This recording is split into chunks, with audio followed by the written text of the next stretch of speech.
وقت ایسا آتا ہے کہ آپ ایک دوسرے کو دیکھنا بھی نہیں چاہتے. 3 دن کے اندر آن کی وہ جو خواہشات جو بلا محدود ہیں، کچھ چہرے انسان کی زندگی میں تر و تازگی پیدا کرتے ہیں. کوئی آپ سے ناراض ہو گیا ہے. السلام علیکم ناظرین.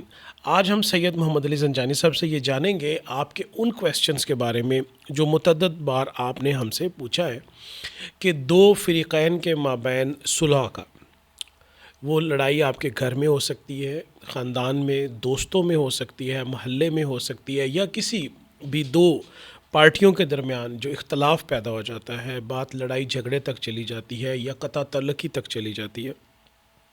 سید محمد علی زنجانی صاحب، بہت سارے لوگ اس مسئلے سے دو چار ہیں، پریشان رہتے ہیں. اس کے حوالے سے آپ ان کو کوئی روحانی وظیفہ تجویز کریں تاکہ وہ اس مسئلے سے نکل سکے. بہت شکریہ بخیر صاحب آپ کا. ایسا ہوتا ہے کہ کچھ چہرے انسان کی زندگی میں تر و تازگی پیدا کرتے ہیں.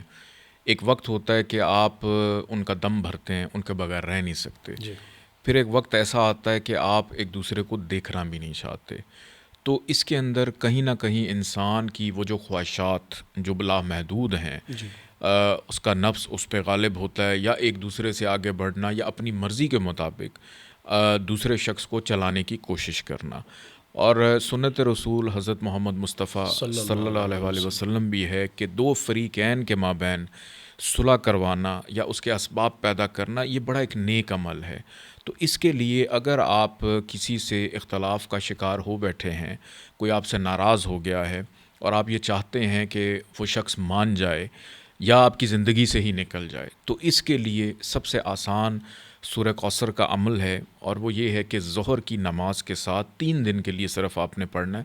اول آخر 14 دفعہ درود پاک کے ساتھ. پہلی آیت ہے انا اعطیناک کل، دوسری آیت ہے فصل لربک وانحر، جو تیسری آیت ہے نا انا شانئک ھوال ابتر، اس کو آپ نے 41 دفعہ رپیٹ کرنا ہے کہ پہلی 2 آیات آپ نے نارمل پڑھنی ہے، تیسری آیت کو 41 دفعہ آپ نے دہرانا ہے، اور پھر اینڈ میں 14 دفعہ درود پڑھنے کے بعد اس کا ثواب ہدیہ کریں بی بی فاطمہ زہرا سلام اللہ علیہا. اور اس کے بعد جس بھی شخص کے ساتھ آپ کا مسئلہ چل رہا ہے اس کا نام لے کر، اگر والدہ کا نام پتہ ہے والدہ کا نام لیں، اگر نہیں پتہ تو صرف اتنا کہہ دیں بن حوا یا بنت حوا، یہ کہہ کر آپ دعا کریں تو انشاءاللہ تعالیٰ 3 دن کے اندر اس شخص کے ساتھ آپ کے صلح ہونے کے امکانات پیدا ہو جائیں گے.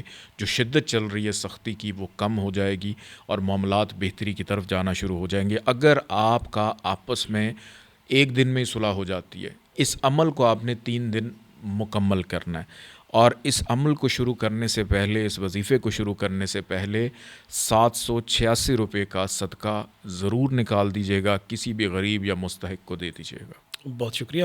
آپ نے دیکھا کہ سید محمد علی زنجانی صاحب نے جو مسئلہ دو فریقین کے مابین اختلاف کا تھا، لڑائی کا تھا، جھگڑے کا تھا، اس کا انتہائی قرآنی وظیفہ بتایا ہے. یقیناً آپ اس وظیفے کو کرنے کے بعد امن کی طرف، خوشحالی کی طرف اور اپنے آپ کو، مائنڈ کو اب پیس کی طرف انشاءاللہ لے کے جائیں گے.